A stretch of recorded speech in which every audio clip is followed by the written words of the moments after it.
8 heures sur Studio Kalita. Bonjour à tous et bonjour à toutes. Nous sommes vendredi 9 mars. Olivier Granilico au micro pour 1 heure d'information israélienne et internationale. Nous sommes ensemble donc jusqu'à 9 heures et jusqu'à 9 heures un programme chargé. Nous attendons quelques instants. Nous vous donnerons les principaux titres de l'actualité israélienne ce matin. 8h15, notre premier invité.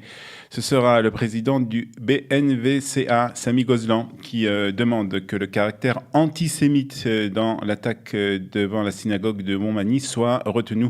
Nous parlerons avec lui de cette affaire. 8h25, l'heure de Eliana Gerfinkel avec Un jour, notre histoire, 8h35, la revue de la presse et des médias israéliens. Et à 8h50, ce sera comme chaque vendredi notre parole sur la parashat Shavua avec ce matin le Rav Avraham Deri de Ashdod qui nous parlera bien entendu de la parashat Vayekel Pekoudé que nous lirons ce Shabbat dans les synagogues. Mais nous commençons par l'actualité avec plusieurs centaines de juifs ultra-orthodoxes qui ont manifesté hier à Jérusalem. Ce sont des membres d'une frange radicale de la population religieuse, le Peleg Yerushalmi. Ils entendaient protester contre le service militaire obligatoire. Les manifestants ont bloqué l'un des principaux points d'entrée et de sortie de Jérusalem en direction de Tel Aviv, provoquant des affrontements avec les forces de l'ordre et paralysant le trafic dans la capitale. La manifestation d'hier venait en réaction à une arrestation la veille d'un jeune homme, un Bachour Yeshiva, qui ne s'était pas présenté au bureau de conscription. Ces manifestations ont lieu sous l'influence du rabbin Shmuel Auerbach, qui est décédé en février dernier, mais dont ces préceptes sont encore suivis aujourd'hui par de nombreux Bachouré et Yeshiva. Si l'exemption est encore en vigueur, le fait de ne pas se présenter au bureau de conscription pour demander ou la recevoir constitue toujours un délit. Les membres de cette frange radicale estiment que le déplacement au bureau de conscription est un bitul Torah, c'est-à-dire une annulation inutile d'heures d'études de la Torah. C'est pour ça qu'ils refusent de s'y rendre. C'est justement cette loi, la loi sur l'enrôlement des étudiants des yeshivot, qui est au centre de l'actuelle crise de la coalition. En septembre, je vous rappelle, la Cour suprême avait annulé un texte législatif exemptant les étudiants d'école talmudique du service militaire obligatoire, mais avait suspendu cette décision pour un an. En d'autres termes, la Cour suprême avait donné un délai d'1 an pour essayer de trouver un compromis et de présenter un nouveau texte de loi. La semaine dernière, les partis orthodoxes avaient annoncé qu'ils ne voteraient pas le budget 2019 sans l'approbation par la Knesset d'une loi permettant l'exemption des Bachouré Yeshiva.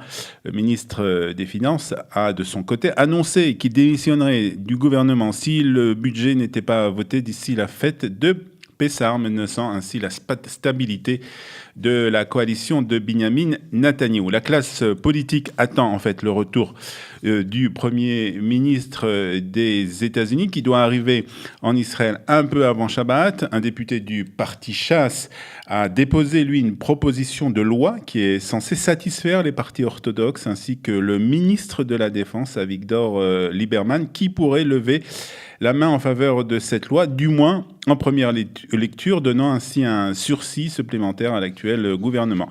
Lieberman a précisé qu'il se référerait aux conclusions des responsables de l'armée. C'est une absurdité qu'une loi sur l'enrôlement des soldats dans Tsahal soit dictée par un conseil des rabbins orthodoxes. Voilà, c'est la situation pour le moment de cette crise dans la coalition.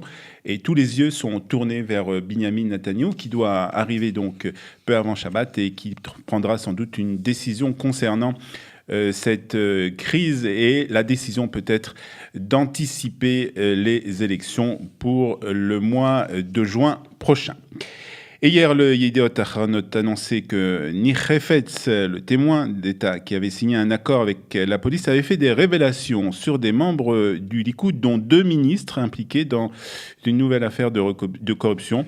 Hier soir, la police a publié de façon exceptionnelle un démenti. Pour des raisons évidentes, la police israélienne ne réagit pas systématiquement à toute information diffusée dans les médias ou sur les réseaux sociaux. Mais dans ce cas sensible et en raison de sa signification publique, nous avons choisi d'informer le public qu'à ce jour, aucune révélation de ce type n'a été fournie à la police israélienne. Ce sont des termes du démenti publié par la police israélienne. Le ministre français des Affaires étrangères, Jean-Yves Le Drian, sera en visite en Israël du 25 au 26 mars prochain, selon un communiqué publié par le Quai d'Orsay. Jean-Yves Le Drian a effectué cette semaine une visite en Iran. Il a tenté à Téhéran de sauvegarder l'accord sur le nucléaire iranien tout en demandant des gages à l'Iran sur son programme balistique et ses ambitions régionales. Le ministre français rencontrera donc en Israël son homologue israélien, à savoir le Premier ministre israélien Benjamin Netanyahou, qui est aussi ministre des Affaires étrangères.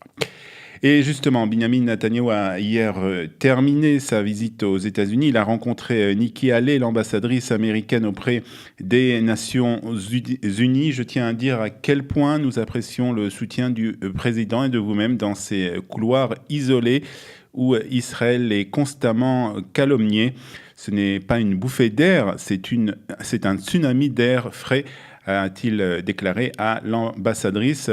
Benjamin Netanyahou et son épouse se trouvaient au siège des Nations Unies à New York pour l'inauguration d'une exposition consacrée à l'histoire de Jérusalem intitulée 3000 ans d'histoire juive à Jérusalem et qui est organisée par Danny Danon, l'ambassadeur d'Israël aux Nations Unies, et Zev Elkin, le ministre chargé des Affaires de Jérusalem. La rétrospective exhibe différents vestiges archéologiques découverts à Jérusalem, mettant en évidence le lien entre le judaïsme et la ville. Cette exposition est une réponse à une résolution du Conseil exécutif de l'UNESCO qui a nié il y a quelques mois tout lien entre les Juifs et le mont du Temple. La vérité historique est la meilleure réponse à ceux qui tentent de nier le lien éternel entre le peuple juif et sa capitale, a déclaré le Premier ministre israélien. Et puis l'information internationale de cette matinée, c'est sans doute la rencontre prochaine entre Donald Trump, le président américain, et Kim Jong-un, le président de la Corée du Nord. Hier, un haut responsable sud-coréen a fait savoir depuis la Maison-Blanche que le chef d'État américain avait reçu une invitation à une rencontre de la part de son homologue de Corée du Nord. Donald Trump a répondu positivement à cette proposition, une annonce spectaculaire après des mois de haute tension entre les deux pays. Kim Jong-un s'est engagé à œuvrer à la dénucléarisation de la péninsule coréenne et a promis de s'abstenir de tout nouveau test nucléaire ou de missiles, ce qu'a dit en tout cas le responsable sud-coréen après une rencontre avec le président américain. La Maison-Blanche a toutefois annoncé que les sanctions actuellement en place demeurent d'actualité. Il faut maintenir une pression maximale, a déclaré le président. La République tchèque sera-t-elle le troisième pays et le premier pays européen à transférer son ambassade de Tel Aviv à Jérusalem? C'est la question qu'on peut se poser ce matin. Le président de la République tchèque a exprimé son soutien à cette initiative diplomatique. Le président Miloš Zeman, dont le rôle est seulement honorifique, a qualifié cette initiative de priorité absolue tout en reconnaissant que le sujet n'est actuellement pas inscrit à l'agenda du gouvernement. Un quotidien tchèque a rapporté qu'un groupe de travail interministériel pour Israël s'était réuni pour discuter de la question.